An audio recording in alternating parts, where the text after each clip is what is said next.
Let's do a very natural perm and down perm for this client. Here's his hair before the perm.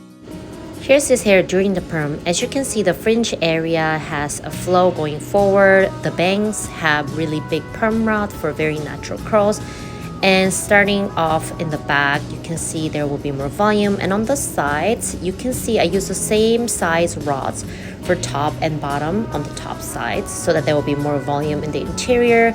And on the exterior, there will just be a slight C curl. You will see over here, I use down perm all the way up to the sides to flatten the sides after doing the perm rods. And in the outcome, you can see that the curls are very natural. So it's a misconception that a perm needs to be super curly. It's not super curly at all. It just gives his hair more dimension, more flow, more shape.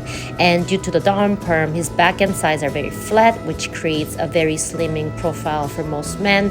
Highly recommended procedure. And over here, of course, you can see the beautiful natural flow as the same on the other side.